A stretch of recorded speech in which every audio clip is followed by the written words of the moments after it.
Meron tayong tinatawag na mga 11th hour worker. Yun yung mga tao na mako-convert sa salita ng Panginoon at the very, very edge, at the very, very last moment before the probation will close. The general probation will close. The nations will be angry. Anong makikita natin ngayon sa paligid natin?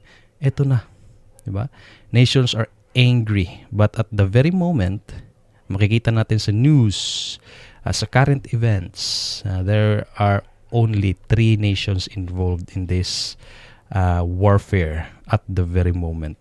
The Iran versus Israel, and then kasama niya ang USA.